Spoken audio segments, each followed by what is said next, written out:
Bismillahirrahmanirrahim. Salam alaikum wa rahmatullahi ta'ala wa barakatuhu. Que la paix soit avec vous. Je voulais me rattraper sur une petite erreur de frappe qui a été faite sur l'enregistrement qui précède celui-là. Mais je n'écoute pas ce que j'ai enregistré parce que je n'ai pas de feuilles ni de fiches ni rien du tout. Hein. Ce n'est pas un livre que je lis. Je fais ce qu'on appelle al-khawatir. J'essaie de passer le maximum d'informations dans un maximum de simplicité dans le langage pour que les gens puissent comprendre. Malheureusement, de temps en temps, il y a un lapsus qui se fait. Je ne le fais pas exprès, mais il s'est trouvé que j'en ai fait exprès pour voir un petit peu qui suit et qui pas, mais pas toujours, comme par exemple tout à l'heure, je me suis trompé en disant que le cuivre a été donné à Youssef, et c'était Suleyman. Je me suis un petit peu emmêlé les pinceaux parce que j'étais en train de réfléchir à comment rentrer dans Youssef et malheureusement j'ai confondu les noms, mais le cuivre a été bien donné à Suleyman. J'en profite pour donner cette information et puis je passe pour la raison principale qui m'a poussé à réenregistrer aujourd'hui. C'est pour une seule personne, c'est notre ami Kams, Kams, Kams 7877. Je voulais te dire alors, c'est pas méchant. C'est pas méchant du tout, du tout, du tout. J'ai bien lu ce que tu m'as écrit. Je vais te répondre, mais je voudrais qu'on parle deux hommes. Je ne veux ni être ni ton professeur, ni ton mentor, ni toi mon professeur, ni quelqu'un qui a une prophétie qui devient, qui devient le Messie. On est bien d'accord? On va parler deux hommes, bien comme il faut, et comme ça, tout le reste du monde, au moins grâce à toi, aura permis, tu auras permis à ces gens-là, au moins, de connaître ne serait-ce qu'un petit mot. D'abord, je tenais à souligner que le cuivre est un dérivé du fer. Il y a ce qu'on appelle Surat al-Hadid. Surat al-Hadid, c'est le chapitre du fer. وَأَنزَلْنَا الْحَدِيدَ فِيهِ بَأْسٌ شَدِيدٌ. Regarde bien, Kams, chaque fois que je dis un verset en arabe, il est très très rare et pratiquement impossible que je ne traduise pas ne serait-ce qu'un quart d'un sens. وَأَنزَلْنَا, na, c'est le pronom personnel de nous. Nous avons découvert, dans le sens quelque chose qui était caché et nous l'avons découvert. Ça veut dire nous avons donné accès à ce faire. Nous avons donné accès à ce faire. Et non pas anzalna, nous avons fait descendre, comme c'est écrit dans ta traduction, que tu lis tous les soirs. C'est ce que tu m'as écrit. Tu es en train de le lire tous les soirs. Alors sache que l'histoire de la moquette et machin, c'était un professeur ou un père de famille qui donne une claque à son fils qui a commencé à délirer. Ça ne va pas plus loin. Ce n'est pas des insultes. Ce sont des mots. J'y vais pas avec le dos de la cuillère, moi. C'est quand c'est une claque pour te réveiller parce que tu as dit des conneries. Tu as dit que tu devenais tu as la prophétie, qu'il y a une porte qui s'est ouverte. On t'a dit Dieu t'empêche de faire des trucs parce que c'est pas digne de quelqu'un qui a, tu vois, quand tu dis comme ça et que tu dis que tout le monde est mouchriquine et tout le monde, associe, c'est pas bon ce que tu racontes.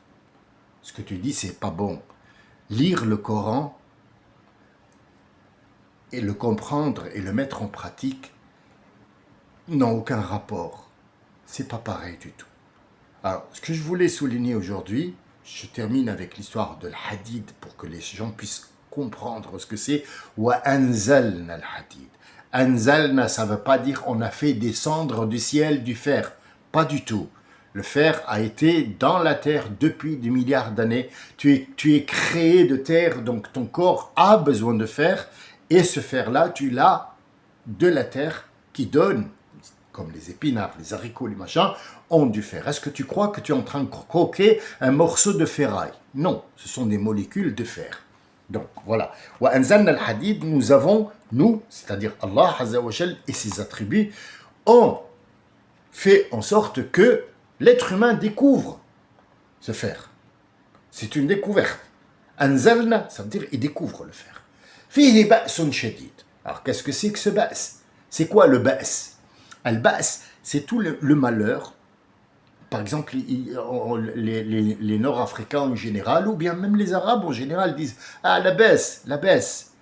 La ba's, ça veut dire la ba's. Est-ce que tu n'as pas de douleur? Est-ce que tu n'as pas de problème? Est-ce que tu n'as pas quelque chose qui te fait mal, qui t'empêche de dormir, qui t'embête? Ça s'appelle al-ba's. Allah, il a dit dans une autre sourate, dans un autre verset, et il a créé l'habit.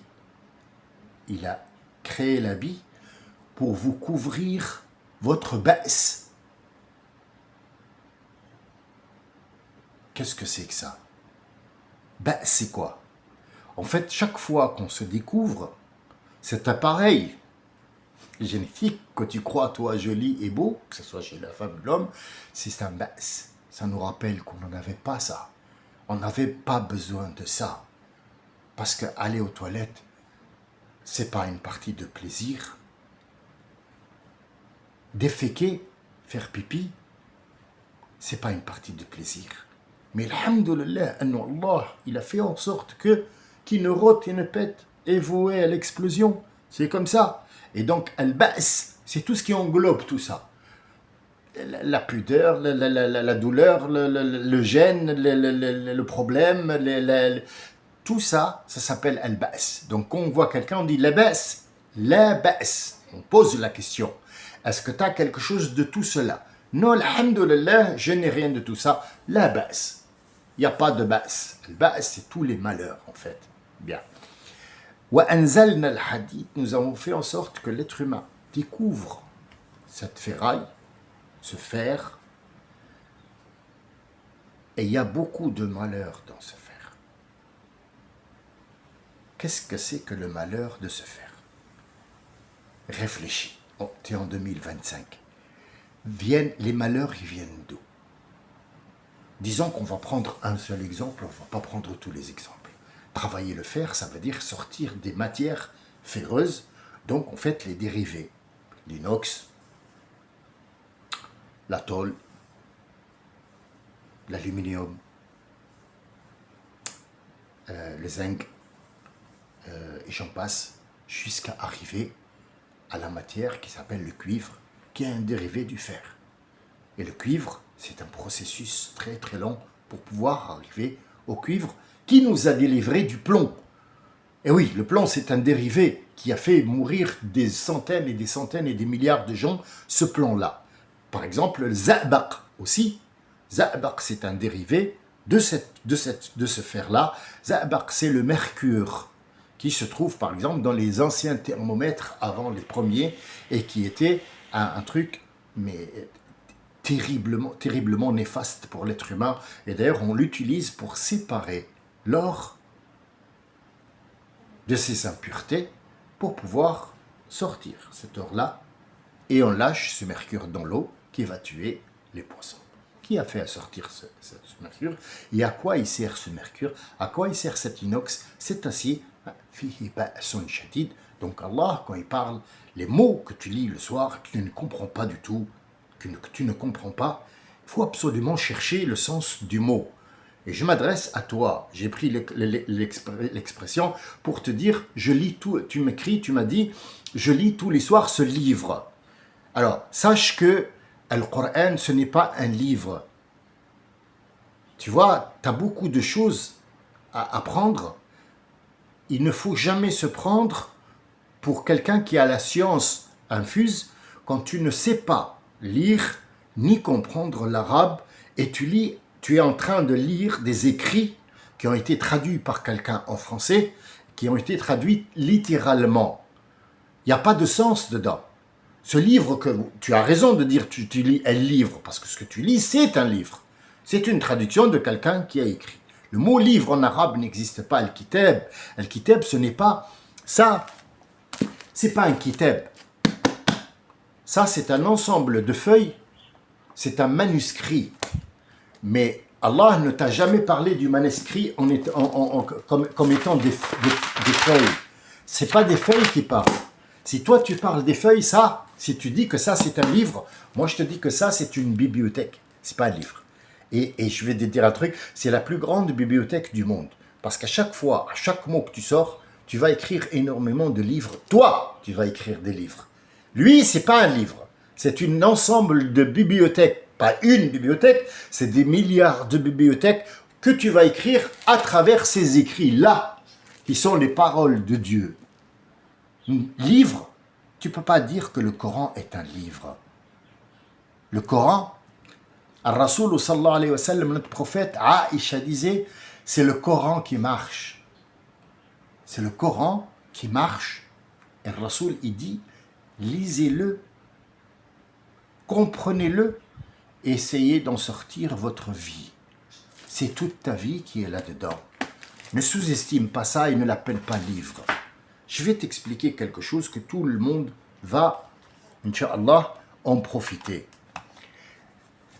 Livre, c'est un ensemble de feuilles où il y a des écritures dessus. On est bien d'accord. D'accord.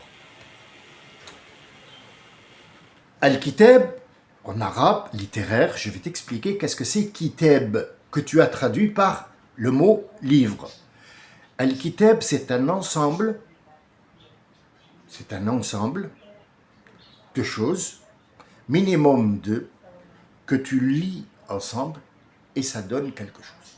Par exemple, une lettre, avec une lettre, minimum de ah, kah, zah, ça a sûrement un sens. Tu les as mis ensemble, ça a donné un son. Seul, tu le prononces, ça ne peut que donner son nom. C'est quoi? A. A, c'est quoi? On peut dire A, tiens, c'est bizarre. Comme ça a eu une révélation ce soir. A. Mais là, on ne parle pas en français. C'est de l'arabe. Kitab, toujours j'ai donné cet exemple. Kitab, c'est un ensemble de mouvements, d'ingrédients qu'il faut manger, minimum 2, voire infini, comme mélange pour donner quelque chose. 2 gouttes d'oxygène avec une goutte, je dis goutte, c'est pas une goutte, c'est un atome, hein, on est bien d'accord. 2 atomes d'oxygène, CO2, plus une molécule d'hydrogène avec l'ingrédient magique qui est cette électricité statique, et ce mélange, ce frottement, vont donner une gouttelette d'eau où on peut stocker des informations, qui est conductrice, comme l'or. Clair? Quand il se vaporise, ces éléments qui ont été rassemblés redeviennent des molécules et ils vont se rassembler encore une fois dans un autre endroit pour donner encore une gouttelette d'eau.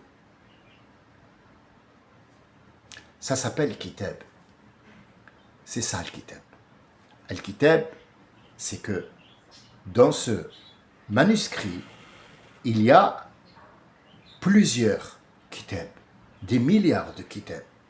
Ça veut dire quoi? Donne-moi, par exemple, un seul kitab, un seul livre, comme tu dis toi, livre, un seul livre de ce Coran. Je le donne, moi. Surat al-Baqarah. Celui d'entre vous qui entretient ou entreprend de faire le hajj, celui d'entre vous qui entreprend de faire le hajj, Écoute bien, tu vas comprendre. Qui entreprend de faire le Hajj? Est-ce que c'est un appel de Dieu ou c'est toi qui as dit je vais faire le Hajj? Parce que là, Dieu, il te le dit. Faman, minkum, d'entre vous, qui a entrepris de faire le Hajj. C'est pas moi qui l'ai appelé. Si lui, il le veut, il y a des choses, il y a des conseils, il y a des lois à respecter, et c'est moi qui décide est-ce que j'accepte ou pas. Ce sont les conditions du contrat. C'est un contrat. Un contrat, ça peut s'appeler kitab. Et c'est pour ça qu'on l'appelle kitab az-zawaj, kitab naoum, le livre du sommeil, le livre des repas, le livre des ablutions, le livre de al-kitab, al-kitab, al-kitab, ce sont des choses qu'on rassemble ensemble pour donner un résultat. Généralement, les kitab dans le Coran est bénéfique pour l'être humain, que ce soit sur le plan spirituel ou que ce soit sur le plan corporel tout simplement ou social. Ça s'appelle kitab.